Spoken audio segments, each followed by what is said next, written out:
Halo semua, saya Olivia Geraldine Silalahi dengan NIM 210803094 dari Prodi Matematika Universitas Sumatera Utara. Di sini saya akan menyampaikan rangkuman mata kuliah kalkulus di semester 2. Kita akan bahas di video kali ini. Yang pertama itu adalah prinsip dan pengujian dari integral. Yang kedua ada deret berhingga. Yang ketiga ada analisis geometri. Dan yang keempat itu ada derivatif parsial. Dan yang kelima ada integral double dan triple. Nah, untuk pembahasan pertama yaitu ada prinsip dan pengujian, yang dimana kita akan membahas metode integral, integral sebagian, integral trigonometri, trigonometri substitusi, dan integral tak tentu. Yang pertama kita akan bahas teknik integral parsial. Nah, parsial ini digunakan ketika integral ini bentuknya perkalian dua atau lebih fungsi yang jenisnya berbeda. Nah, metode integral parsial ini berawal dari permasalahan di mana kita ingin tahu turunan dari UX dikali VX. Nah, untuk turunan dua buah fungsi, rumusnya adalah U aksen X dikali VX ditambah UX dikali V aksen X.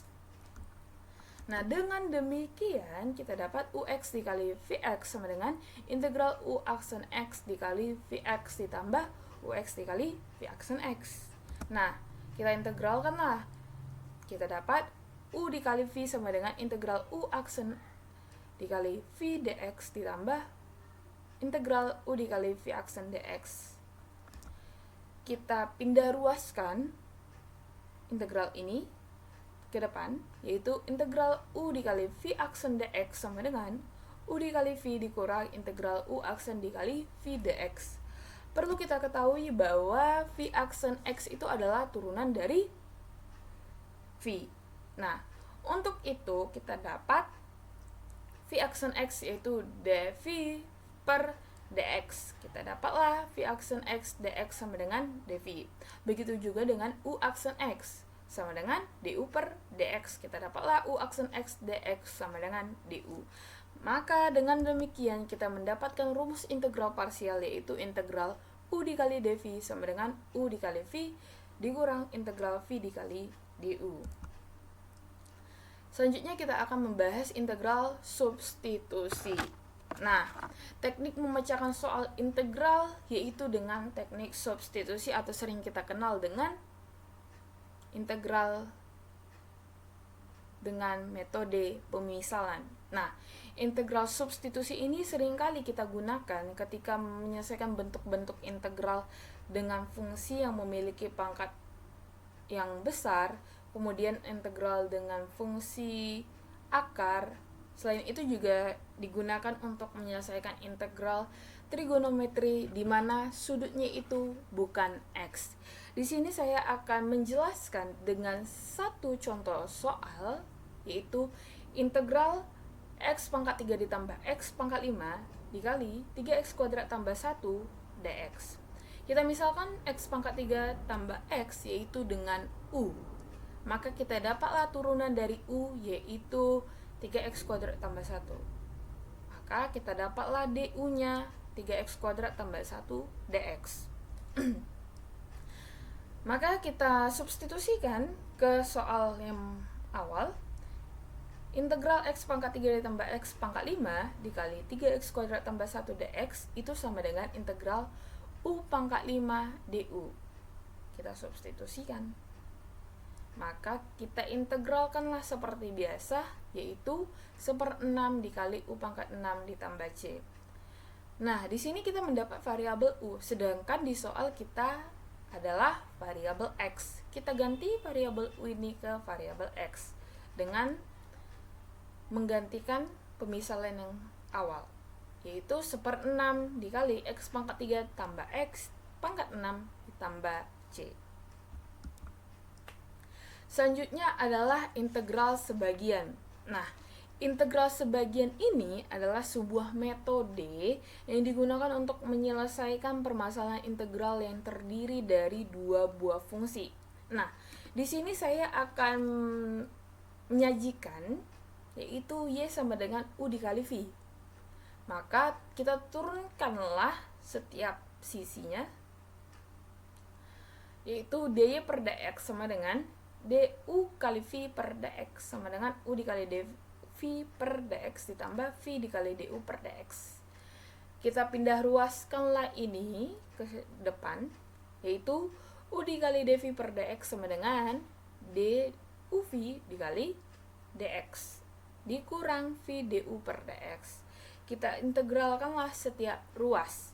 Kita dapatlah integral u dv per dx sama dengan integral duv per dx dikurang integral v du per dx.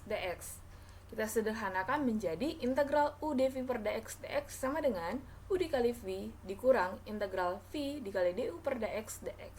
Maka inilah adalah rumus dari integral sebagian. Selanjutnya adalah integral trigonometri. Di slide ini saya akan menampilkan rumus-rumus dasar integral fungsi trigonometri. Yang pertama itu ada sin x, ada cos x, ada tan x, ada kotangit x, ada secant x, dan kosekant x. Dimana kita bisa lihat rumus-rumus dasarnya ini di video ini, di slide ini. Nah, di sini kita akan buktikan salah satu rumus integral fungsi trigonometri, yaitu integral tan x dx sama dengan ln secant x ditambah c. Dimana kita dapat dari sini rumus-rumus dasarnya ini, dasar integral fungsi trigonometri. Nah, kita ketahui bahwa tan x itu adalah sin x per cos x. Maka kita jabarkanlah integral tan x dx sama dengan integral sin x per cos x dx. Nah, kita misalkan dulu t ini adalah cos x. Maka turunan dari t yaitu min sin x. Sementara di soal yaitu sin x. Kita kalikan minus kedua ruas, maka dapatlah minus turunan dari t sama dengan sin x dx. Sehingga kita dapat integral tan x dx sama dengan integral sin x per cos x dx, yaitu integral minus turunan dari t per t sama dengan minus ln t tambah c, yaitu sama dengan ln seperti ditambah c. Kita substitusikan lagi kembali ke awal bahwa t-nya itu adalah cos x. Jadi ln 1 per cos x ditambah c. Kita dapatlah ln bahwa 1 per cos x itu secant x. Kita dapatlah ln secant x ditambah c. Bahwa rumus ini dapat digunakan. Selanjutnya kita bahas trigonometri substitusi. Di slide ini saya akan menampilkan rumus-rumus integral substitusi trigonometri. Nah, tabel berikut ini menunjukkan bahwa konversi untuk integral substitusi trigonometri, yaitu ada radikal, substitusi, dan batasnya. Nah, radikalnya itu ada a kuadrat kurang x kuadrat, a kuadrat tambah x kuadrat dikurang a kuadrat, dimana dia disubstitusikan dengan sin t, tan t, tangen t, dan secant t. Maka di sini saya akan menjabarkan bahwa a kuadrat kurang x kuadrat kita substitusikan jadi a kuadrat dikurang a kuadrat sin kuadrat t. Kita keluarkan a kuadratnya menjadi a kuadrat dalam kurung 1 kurang a kuadrat dalam kurung 1 kurang sin kuadrat t. 1 kurang sin kuadrat t yaitu kita sederhanakan dengan cos kuadrat t. Maka dapatlah akar a kuadrat cos kuadrat t sama dengan harga mutlak a cos t sama dengan a cos t. Begitu juga dengan yang kedua, a kuadrat tambah x kuadrat sama dengan akar a kuadrat ditambah a kuadrat tangen t. Maka kita dapat penyederhanaannya secant kuadrat t yaitu akar a kuadrat secant kuadrat t. Maka kita dapat harga mutlak a secant t sama dengan a secant t. Dan ketiga, akar x kuadrat dikurang a kuadrat. Kita substitusikan, kita dapatlah akar a kuadrat secant kuadrat t dikurang a kuadrat. Kita sederhanakan menjadi akar a kuadrat tangen kuadrat t sama dengan harga mutlak a tangen t sama dengan plus minus A tangen T. Selanjutnya kita akan membahas integral tertentu. Nah, kita mulai dari definisi terlebih dahulu.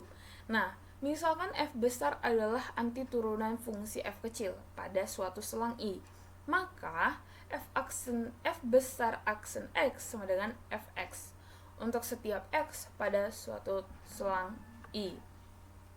Nah, contohnya f1x itu x kuadrat tambah 1, maka turunannya adalah 2x.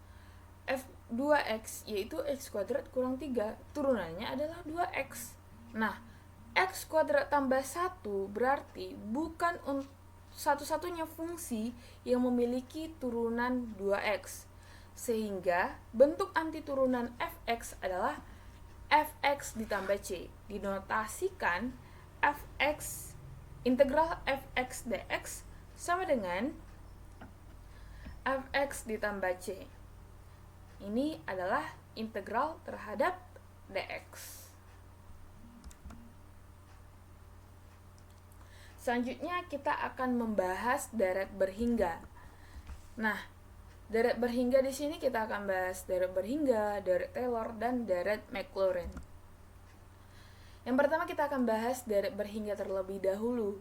Nah, jika banyaknya suku berhingga, maka deretnya disebut deret berhingga.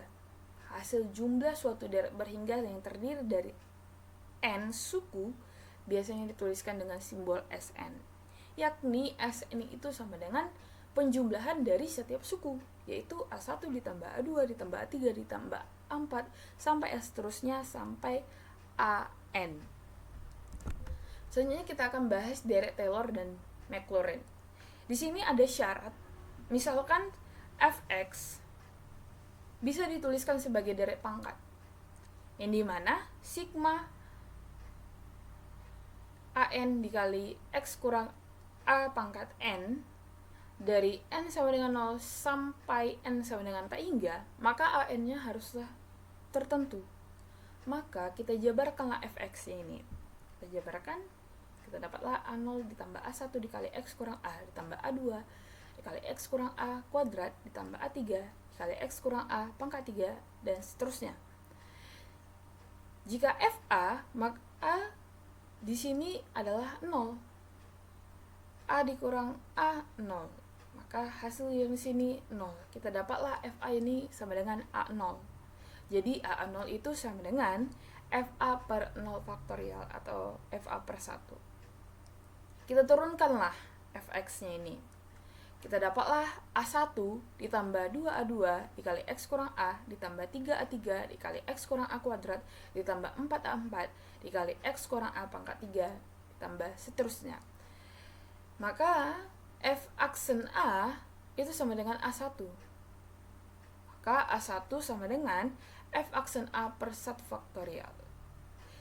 Kita turunkan lagi untuk F double aksen X sama dengan 2A2 ditambah 3 faktorial A3 dikali X kurang A ditambah 12A4 dikali X kurang A kuadrat ditambah 20A5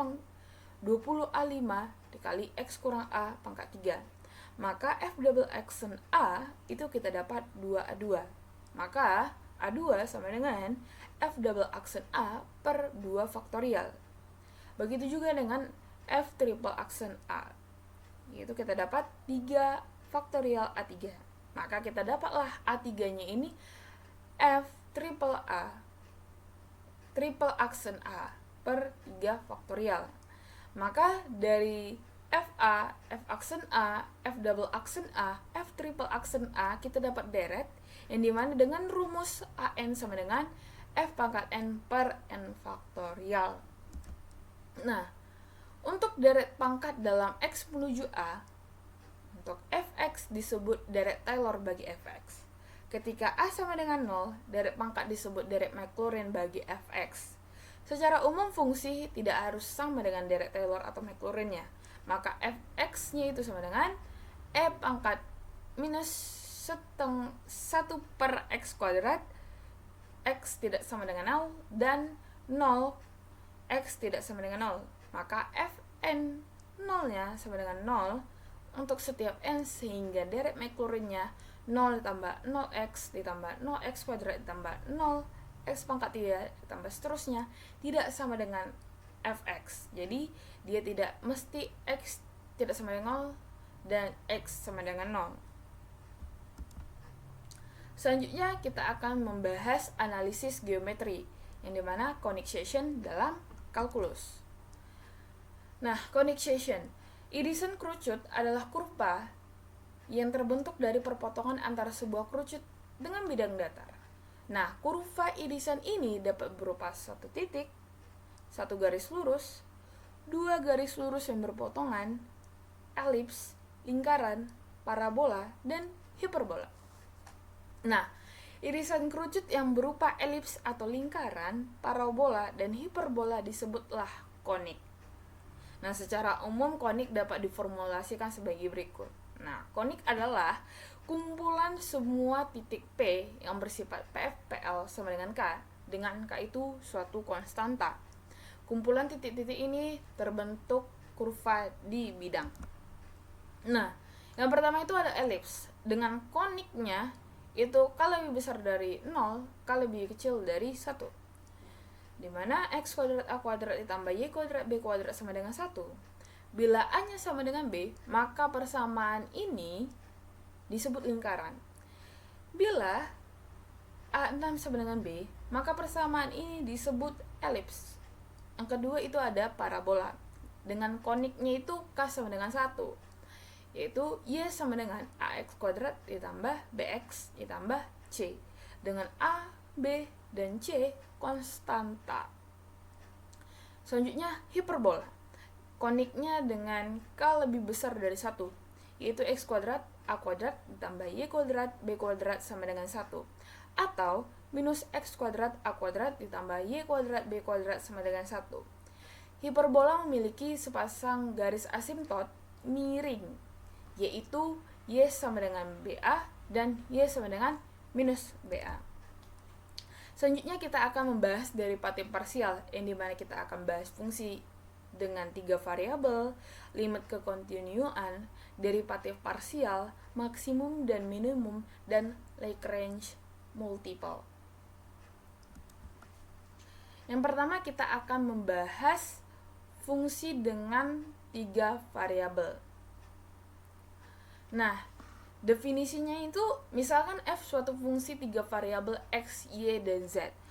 Turunan parsial f terhadap x di x, y, z dinyatakan oleh fx, x, y, z atau not f, x, y, z atau per not x, dan didefinisikan oleh fx, x, y, z sama dengan limit delta x menuju 0, fx ditambah delta x, y, z dikurang fx, y, z per delta x.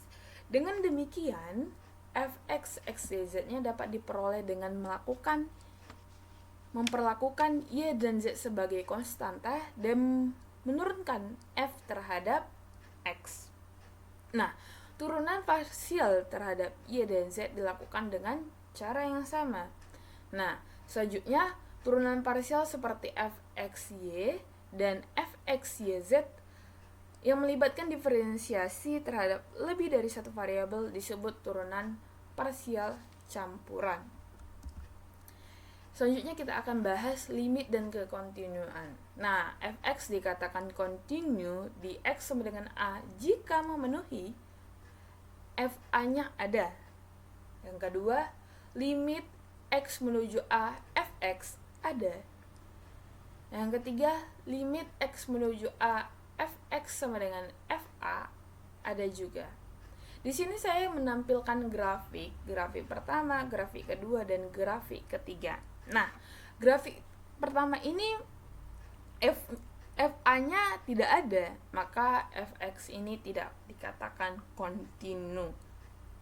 Yang kedua, grafik kedua ini fa-nya ada, tapi limit fx tidak ada, maka ini fx tidak dikatakan kontinu. Untuk grafik yang ketiga, fa-nya ada dan juga limit x menuju a fx juga ada, maka fx ini, grafik ini dikatakan continue. Selanjutnya kita akan bahas derivatif parsial. Nah, derivatif parsial adalah derivatif dari suatu fungsi yang memiliki beberapa variabel bebas terhadap salah satu variabel bebasnya dengan memandang variabel bebas lainnya dengan sebagai konstanta.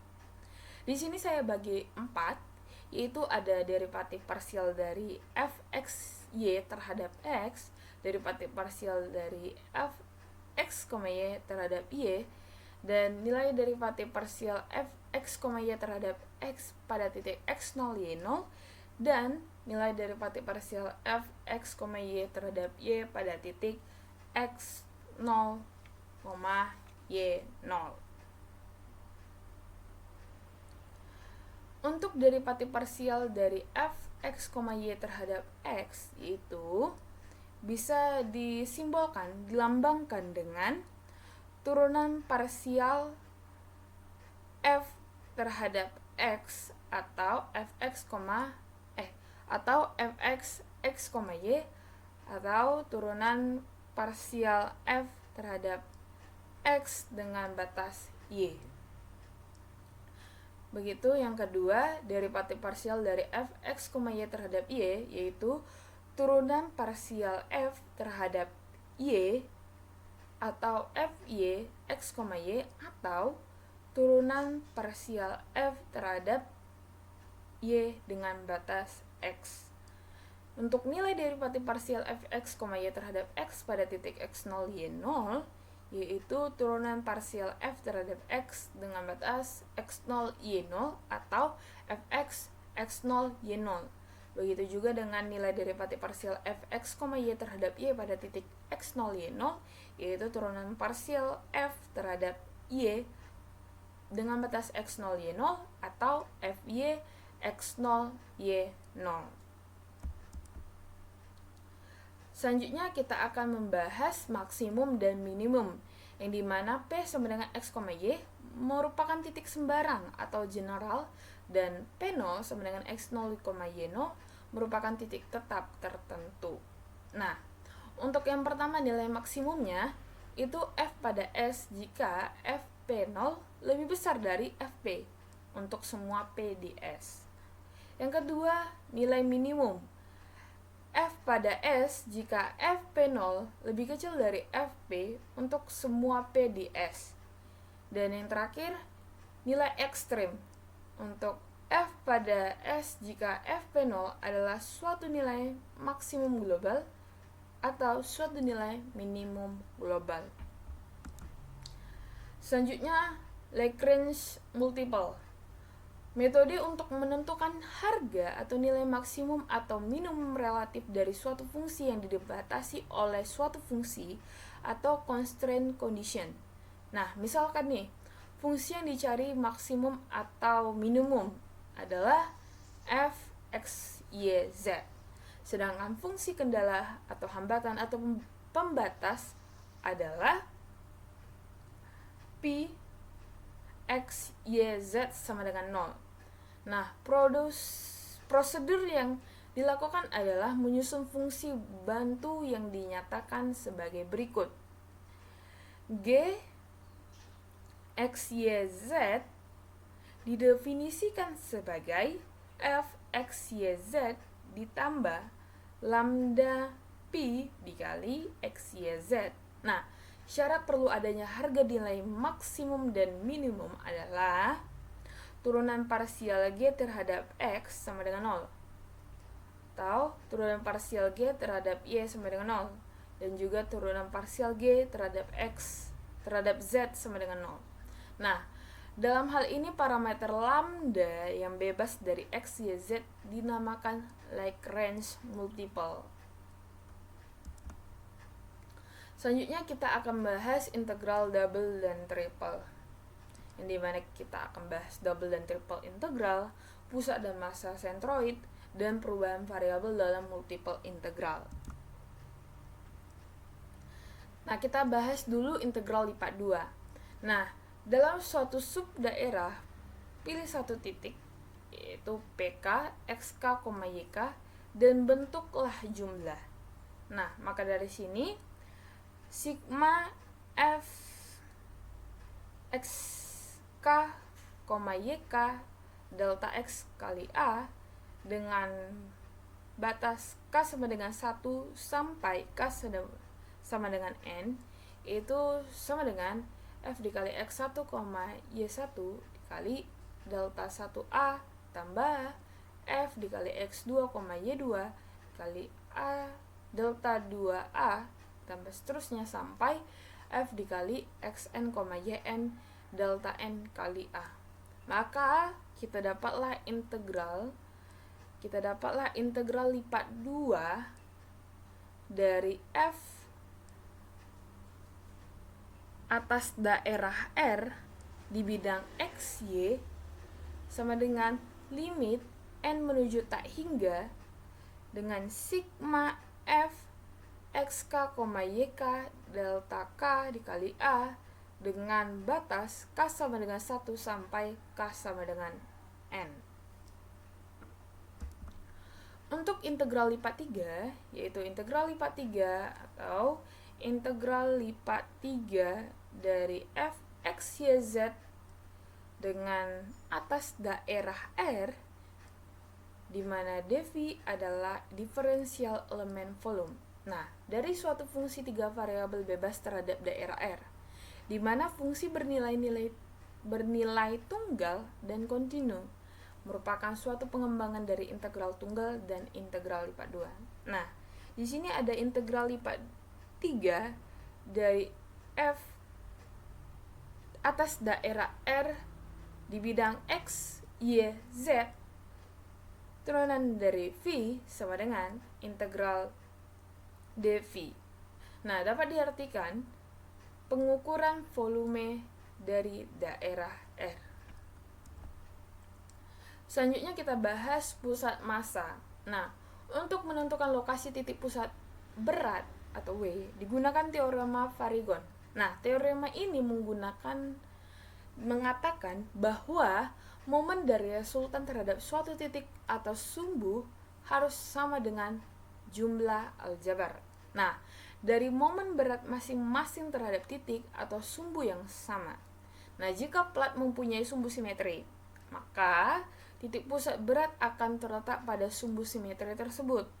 Nah, apabila memiliki dua sumbu simetri yang saling tegak lurus, sebagai contohnya itu adalah plat persegi panjang atau plat lingkaran. Nah, pada titik pusat berat akan terletak pada potongan dari sumbu simetri. Selanjutnya kita akan bahas sentroid. Untuk menentukan titik pusat sentroid suatu luasan, ini sama atau ekuivalen dengan mengabaikan tebal plat mendekati 0 dan dapat titik pusat beratnya. Perhatian diberikan kepada benda yang memiliki massa dan berat. Nah, seringkali titik pusat berat dari luasan diperlukan.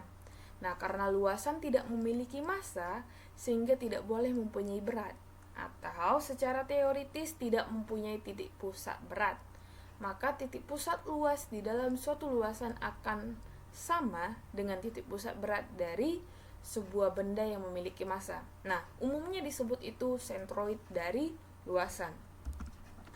Selanjutnya kita akan membahas perubahan variabel dalam multiple integral.